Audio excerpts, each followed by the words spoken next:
कि भाइयों और बहनों, ये महंगाई पूरी डाइन हो गई है कि गरीब क्या खाएगा, क्या बचाएगा, उसकी कैसी स्थिति गुजरेगी कुछ पता नहीं है। बहुत हुई महंगाई की मार, अब की बार भाजपा सरकार। आप बताइए, हमारी सरकार जमाखोरी कर रही है या कालाबाजारी चल रही है या देश में उत्पादन की कमी आ गई है? क्यों महंगाई बढ़ रही है? सेना का रक्षा बजट का जो 40 दिन का भोज्य पदार्थ होता था उसको 20 दिन किया गया, 20 दिन से अब जो है 10 दिन के लिए कर दिया गया।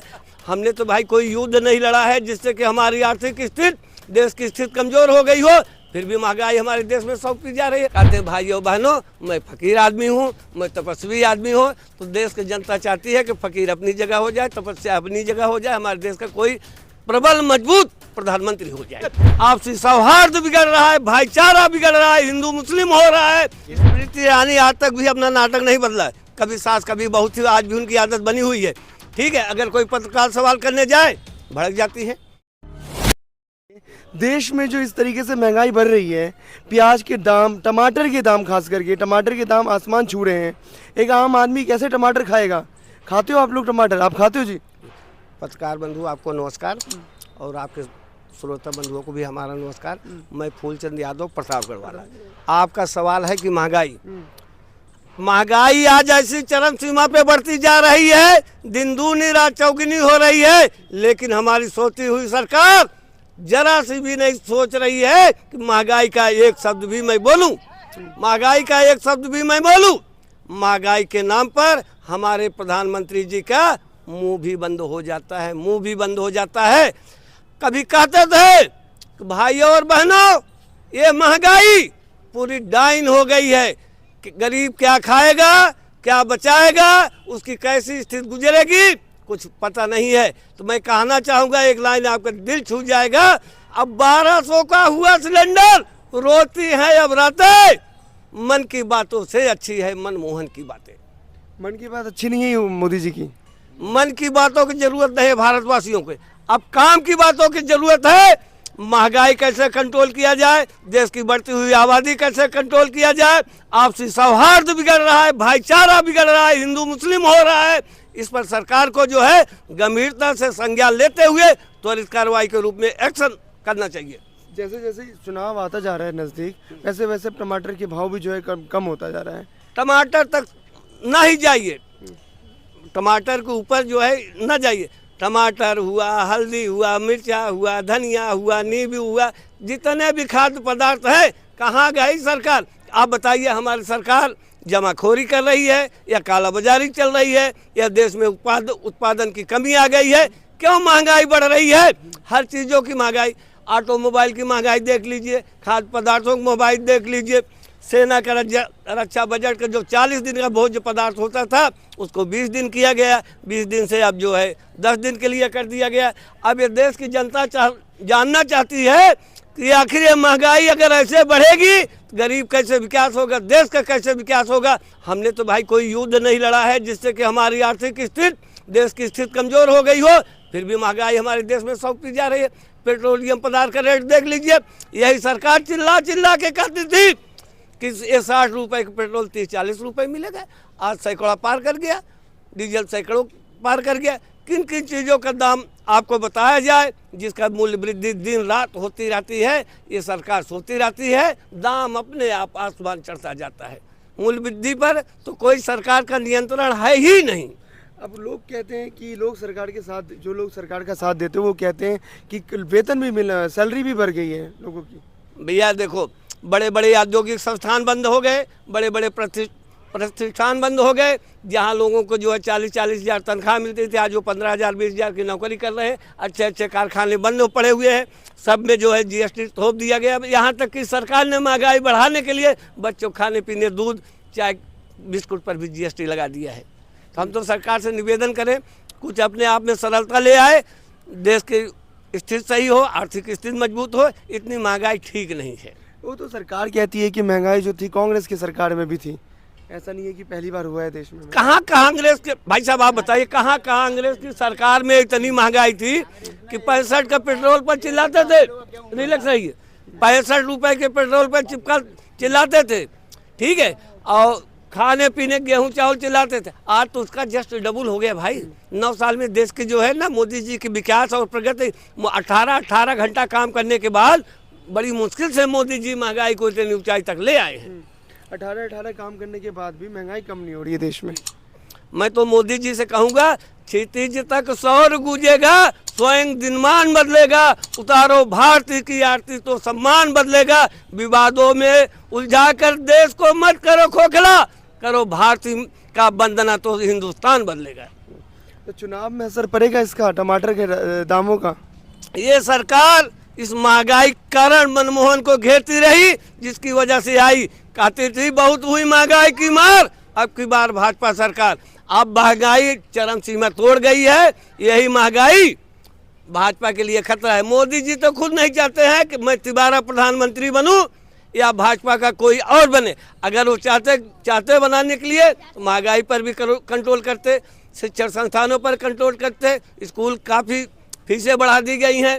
चाहते तो मणिपुर के मामला पर भी संवेदनशील होकर त्वरित कार्रवाई करते, बेरोजगारी को भी कंट्रोल करते। ये नहीं चाहते हैं कि मैं दोबारा आऊँ या भाजपा का कोई आदमी आए। अगर आने की चाहत रखते तो पहलवान बेटियों के साथ न्याय अच्छी तरह से होता, वो सड़कों पर न्याय मांगती रही, किसान आंदोलन चलता रहा, किसान काफ़ी शहीद हो गए। ठीक है, इस तरह से बहुत सारे घटनाएं इनके 9 साल में हुई हैं, जिसपे कि मोदी जी ने स्वयं संज्ञान नहीं लिया। तुरंत देश से कहते हैं भाइयों बहनों, मैं फकीर आदमी हूँ, मैं तपस्वी आदमी हूँ। तो देश की जनता चाहती है कि फकीर अपनी जगह हो जाए, तपस्या अपनी जगह हो जाए, हमारे देश का कोई प्रबल मजबूत प्रधानमंत्री हो जाए। स्मृति ईरानी पे काफ़ी सवाल खड़े हो जाते हैं कि जब सिलेंडर का दाम आपकी मतलब कांग्रेस की सरकार में, तो स्मृति ईरानी अभी क्यों नहीं बोल रही है? स्मृति ईरानी आज तक भी अपना नाटक नहीं बदला है, कभी सास कभी बहू थी, आज भी उनकी आदत बनी हुई है।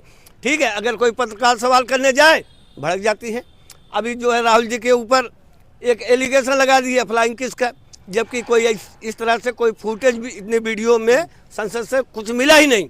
कोई पत्रकार कुछ जो है पूछे तो भड़क जाती हैं। अरे ये वो संसद सदन है, इसमें नौटंकी की जरूरत नहीं है। अगर उनके अंदर जमीर जिंदा होता तो बेटियां वहीं बैठी थी, उनके प्रति भी उनका भी मान सम्मान था। स्मृति ईरानी बोल देती, महिलाओं को मणिपुर में निर्वस्त्र करके घुमाया गया, उस मामले कुछ बोल देती है। अगर आज राहुल ने फ्लाइंग किस दे दिया तो हंगामा खड़ा कर दी। अपनी शान है, दूसरे की शान नहीं है। अगर आप देश के मंत्री हैं तो आप अपने लिए नहीं, पूरे देश के लिए जो मान सम्मान आपका होता है वही मान सम्मान सबका होता है। स्मृति ईरानी, मैं ये कहूँगा फ्लाइंग किस तो जो है दादा दादी को लोग भी दे देते, पवेलियन में खिलाड़ी खेलता रहता उनको भी कर देते, तो ये कोई बुरा अभिवादन नहीं। सोच और थिंक क्या है, आप किस उम्र के हैं और क्या सोचते हैं, इसके ऊपर निर्भर है।